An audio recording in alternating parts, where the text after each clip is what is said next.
Hi, everyone. Thank you for joining Exchange Bank as we start planning for 2021 for the wine industry. Sounds great talking about 2021.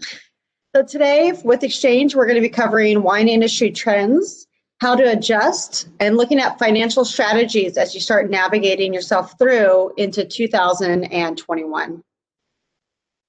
So before we get started, I'd like to introduce myself. My name is Summer Jeffus. I am the Regional Vice President of Business Development with Exchange Bank. Before I came to Exchange, I've spent over 15 years in the wine industry, implementing growth for current brands and launching brands, both marketing and business development strategies. And before coming to the wine industry, I'm a farm kid from San Luis Obispo County, where I got my minor in viticulture, but my roots are truly in Sonoma County. And what I'm most proud of is the community involvement in the ag industry. I sit on the board of directors for the Farm Bureau, and I am one of the founding members for the Sonoma Vintners Barrel Auction as well. So I'm glad to present this to you today and hopefully provide some guidance into 2021 for your success. So today we're going to have a straightforward look at the wine industry trends, how to adjust, looking at the different financial resource options, and this includes small business administration, and that's government support programs. And this is going to help you plan for both your wineries and your vineyards for short-term and long-term planning. But we're also going to talk about leasing versus lending towards the end as well. So before we hop in, just a little bit about Exchange Bank. We are local. You probably know the name because we've been around for 130 years, founded in Santa Rosa. But what you probably don't know is that we have those same big bank benefits. We have experienced staff and local business experts, as this is not only the place that we work, but we live and breathe here as well. And the most important part about that is that it also means local decision making. So we're not a large bank where it's made of headquarters. We are all done locally, and as a result, you get the best understanding of your business and giving you the personalized service that you need to help tailor those needs, especially as we've been navigating through COVID and 2020 and planning for 21. So Exchange Bank, we have core services. You are familiar with personal banking and lending, but we also do cash management. So that's merchant services and credit cards. Our trust department is actually the 5th largest community wealth management in California. What we're going to be focusing on today is more of the lending. So we have 3 different big departments within Exchange of lending, both commercial and agricultural specialists, construction and commercial real estate. And what's really gotten a lot of press lately is small business administration, where we're the largest in Sonoma County. So let's talk about wine industry trends. So in 2019, California had over 30,000 extra bearing acres. And as a result, we left 100,000 tons of grapes on the vine during harvest, because 2018 was such a big year. 19 became a really big year as well, and there was just oversupply. So as we went into 2020, we headed into the year with some significant decrease in bearing acreage, as many vineyards were pulled out, not so much in Sonoma County, but within the Central Valley, so some of those bigger producers. As we went forward, we found that grape contracts were harder to secure and come by, and that the wine bulk market was definitely in full supply as well. As we then went into August, we found ourselves in a little bit of an early harvest, same size, about 10% down from the average. But what happened is we had severe fires and smoke taint. And as a result of that, we ended up leaving about 30% of the grapes within Sonoma County on the vine and not harvesting them. And an unknown of the grapes that we did harvest, how much smoke taint there would be once fermentation occurred. As a result, the bulk wine industry actually had a major activity starting in September, October, where larger producers that need to supply grocery chains or big wine labels actually bought the wine to actually do that stopgap in case 2019 proved to be almost, or 2020 almost proved to be a lost harvest, which that is not the case. But as a result, what happened is buying up all that bulk wine, it actually level setted ourselves again within the wine cycle. This usually happens every 7 years. And we are back to the same playing field where supply and demand are within balance. So while all of that was happening with supply and demand just within the wine industry, we've also had COVID take place. Now, those consumer preferences have changed because of COVID. On-premise, which are tasting rooms and restaurants, those sales went down. People were not able to visit their tasting rooms or go to their favorite restaurants or attend parties where they bring their favorite bottles of wine. And on top of it, people are not able to travel to Sonoma County to attend conferences. And so as a result, there is a shift that occurred. Going from more expensive wines as the preference into lower price bottles. But the hindsight is in DTC. Shipping sales went up because people couldn't leave, and they found themselves looking for wine brands that they know and trusted and ordering online. Now, when we look at off-premise, these are the grocery stores and liquor stores, we saw that the sales have gone up. Needless to say, I am one of those statistics that's helped it go up. Consumers then became acquainted with dining and drinking at home. So I became a better cook at home and drinking my wine. But I found myself, like many consumers, buying more bottles of wine, but at a lower price point. So thus the bulk wine market, even taking more of that wine, seeing that this trend is going to continue. So what does the future look like for consumption for wine? Well, we're seeing that there are fewer plans for social gatherings due to restrictions, and consumption is still slightly higher. In the future, we're seeing that people's thought on airplanes feel that it's still not quite safe. So they're making fewer travel plans, especially internationally and domestically if it requires a flight. However, they're staying local. Now that is a benefit to Sonoma County, and we're starting to pivot and take advantage of that, where you have all of the Bay Area, San Francisco, Silicon Valley, you have Sacramento, all within a drive, and people are deciding to rediscover Sonoma County. And that will bode well for Sonoma County once we get fully open. But in the whole, you're going to see in 2021, as they're predicting, that they're spending less, consumers, and that they're going to be saving more. But what we are really seeing too is there is a trend towards mature brands.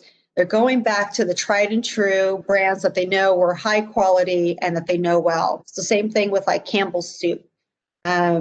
So what you're seeing is people are gravitating back to those brands that they know were right. If they're going to pick up a bottle, they don't want to experiment as much, and they want to make sure that it's good. Thus, they're looking for Sonoma County on the label. So how do we adjust to these? Well, there's the short term, which is the reinvent the consumer experience. This is where you're seeing a lot of tasting rooms develop and construct. They're starting to work on new outdoor tasting spaces if they didn't have it, and especially changing the different experiences. There's a lot of restaurants that have to remain closed because they did not have outdoor dining spaces, and they find themselves pairing themselves up with tasting rooms who do have the space, and even caterers and food trucks, and combining those experiences to give a longer impression for the consumer. For the consumers that are not traveling, virtual tasting experiences have been very successful and actually very creative. They're finding themselves, a tasting room is sending out the wines for them to taste, partnering with a vendor, say a cheese, mailing it to the consumer so they really get to participate virtually. And then they get to expose to behind the curtains with the winemaker or a sommelier that they never potentially would have had a chance to do at the tasting room. And as a result, building even more brand loyalty. And when the time comes back, they will come and visit them. So that's the consumer side. But then there's the business side of how do we navigate through. So this is the time for adjustments to really look at your business plan and adjust them. Chances are you're going to need to update your strategy. Whatever you wrote for 2020, definitely did not turn out as anticipated, and it's going to be changed based off of economic and cash flow forecasts. So you're going to need to make those adjustments of what that looks like for you. Part of those adjustments are going to include SKU racialization. So what that means is that you're going to want to look at your entire portfolio of all your wines. Chances are profit margins are stronger than other ones. You're going to want to get back to your flagship wines, the ones that usually you produce a little bit more of, the Chardonnay, the Pinot, the Cabernet Sauvignon, that you can get out into the off-premise. The outliers, or the ones that the winemaker found exceptional that year, maybe made 300 cases as special hand sales in the tasting room. Usually you buy a little bit more of an expensive bottle, your profit margins are as high. You're going to want to rationalize that down until we get to a place where consumers can come and visit with you again, and you can hand sell those. As a result of making that adjustment, you'll be able to adjust better into the distribution channel as well, and making some of those wines potentially available at smaller local grocery stores that the consumer wasn't going to be able to experience before. This is also a really good time, since we're all virtual now, to really look at your CRM systems and your online technology platforms. It's notoriously known that the wine industry has been a little behind in those trends of that technology. Technology now, just like we've done in the tasting room, can anticipate a need and a want of a consumer before they even ask for it through this technology. You can also start managing your email lists a lot stronger, where you can fine-tune them and be more laser targeted towards what the consumer is looking for, as well as promoting that on social media and doing those virtual tours and sharing what's going on in the cellar. People really want to see it. Just like everyone else, we're bored at home and we want to see what we're missing out on. Additionally, like shipping, include a little special note or a card. It goes really far these days. Succession planning. Sonoma County is at a place where, when we were founded, there's a maturity there with who founded these wineries, and they're now thinking about, and we've been talking about this for a while, but it's really important now. Am I passing this on to a family member? Am I selling the winery? Am I merging? Start really looking at that, both short-term and long-term, and what that looks like for you as you start making these other investments. And speaking of investments, think about purchasing the neighbor's property next door. If you have the ability to do it, you can never go wrong in real estate. As we come back in to the wine cycle of being healthy and strong here soon, it's going to bode well for you. So that's something to look forward to. If you're a winery, this is a time to maybe do great modifications. You don't have nearly as traffic. We're going down to the slower season of what would have been. This is the time to repair, repaint, create that outdoor space. And when it is time for everyone to come back out after COVID has been lifted and the restrictions, you'll be ready to welcome them with open arms. Additionally, if you find yourself with your permits not the way you want them, as many people or wineries are, wanting more permitting for a number of events or even different hours of operation, this is a good time to apply for modified use permits. The county recognizes that businesses are struggling and they want you to be successful. So this is the time that they're starting to look at this and be a little bit more lenient. When it comes to your vineyard, whether you're vertically integrated or just your vineyard, this is, we went into end of harvest with leaving a lot of fruit on the vine. And that's unfortunate. But it's also an opportunity to get into that vineyard and get it to where you want it while we get through this and the demand is down. So go ahead and graft over to varietals that are better suited to the value or the demand of the off-premise.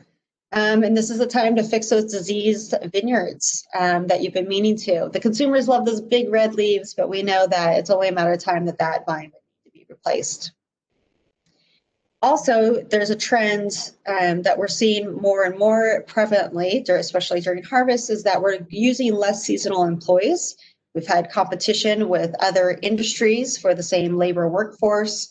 And so you're seeing that we're now having more full-time employees on the vineyard and turning more towards ag mechanization to lower that cost And this might be a good time to start making those investments to lower your own overhead as well. The other part too of adjusting to this market is apply for these government funded programs. There's a lot of stimulus bills, PPP, and we're going to talk a little bit more about other government plans that's going to help you through your short-term and your long-term goals and support. So let's talk about those financial options that you have for your winery or even your vineyard.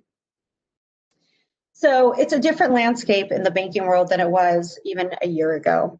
Instead of you being able to shop around for interest rates with multiple financial institutes, you're finding that the financial institutes are being more scrutinizing over applications. They're going to be requiring more collateral than they have before. It might be a little uncomfortable, but that's just the environment that we're in and this economic uncertainty.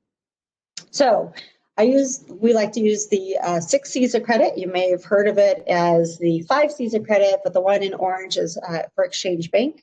And the first thing is I highly recommend a local bank too. That's really going to understand your needs.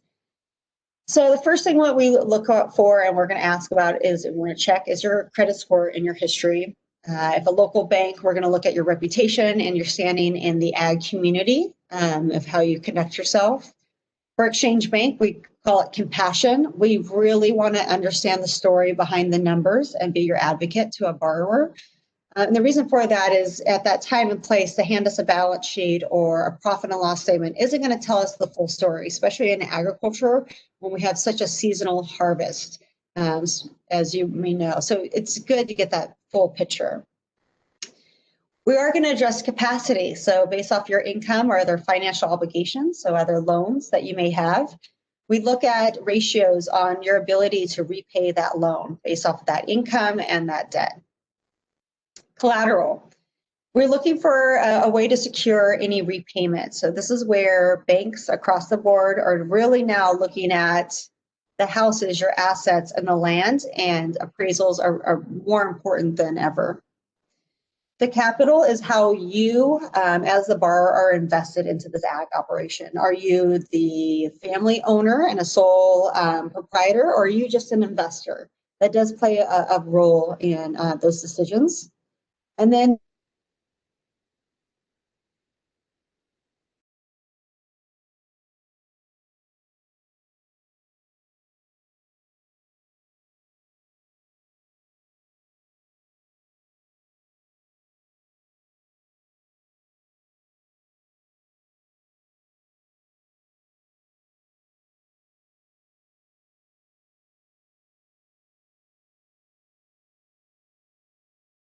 so when you're applying for bank funds, banks are tightening up, like I stated, but they're going to be asking you some questions too. And it's good to get prepared and get ready for those questions being asked of you. They're going to want to know your business story and history of success. We're going to want to understand where the demand for your product is coming from. Are you a more mature wine brand? Are you a new and up and coming and found a niche? We're going to want to know within that business plan, have you reduced tonnage? If you have extra inventory that you need to work through? If you're a vineyard owner, do you have a current grape contract, maybe a rolling 3? And if not, then are you doing the adjustments that you need to make? If you're a winery, are you working through that inventory? Are you skewing down your certain labels that you're providing? Are you adjusting that distribution channel to adjust to the consumer needs and wants? And then how are you generating that cash flow? Are you doing a flashlight that might potentially hurt your brand? Or are you partnering with certain restaurants or local grocery stores to get your brand out there to start producing some brand loyalty? So start thinking about these questions because they're going to be asked, and you all have a great story to tell. Just we forget sometimes that we're really good at telling the story about the wine in the bottle, but we're not as always great about telling about how we've been successful.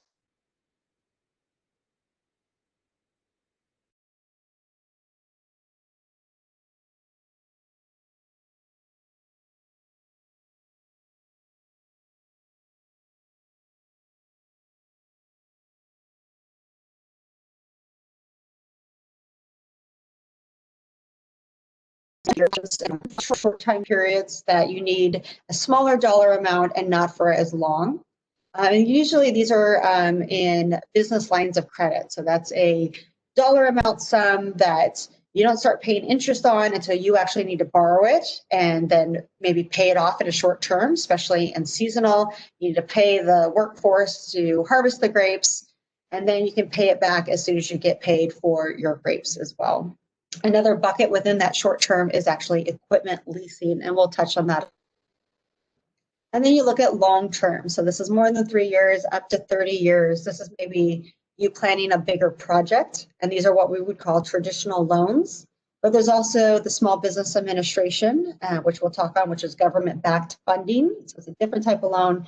And then there's actually under Small Business Administration is what we call an EIDL loan. So an economic industry disaster loan. So start thinking about what bucket as you work through what adjustments you want to make will help you kind of start navigating that. So traditional lending, so that's any financial institute can loan you funds. So that short term would be a business line of credit. This would be to manage your cash flow if it gets a little tight. This would be for your working capital, your inventory management. You need to buy barrels, cover that seasonal hires that you need to cover, and then leasing. Now, when it comes to long-term, this is when we just went through those adjustments. Maybe this is the time for you to go, okay, I want to do that big winery project and expansion. I want to redevelop my vineyard and get it in line with the demand for the wine industry. I want to purchase the other vineyard next door. These are loans that would then require maybe about 30% down. It's a longer term you have it and over a longer period of time that you're going to pay it off. But it's going to require some down payments. What you can do with new and used equipment for a long term or even barrel financing, those categories do not require as much down. It can potentially be financed up to 100% for those equipment. So let's talk about the government or SBA supporting funds. Many of you were familiar with the first relief bill that came back in March and April, especially through the PPP program. And since then, that's come and gone, and that's being forgiven. We're now looking at the next round of stimulus. And it's not a question of if it'll happen, but what it'll look like and when will it be available to all of us business owners. Currently, the House and the Senate are negotiating and working on that next stimulus release package. Here's a timetable of what we're looking at before it comes to start supporting. We did miss that first window in October. We just couldn't get to quite an agreement.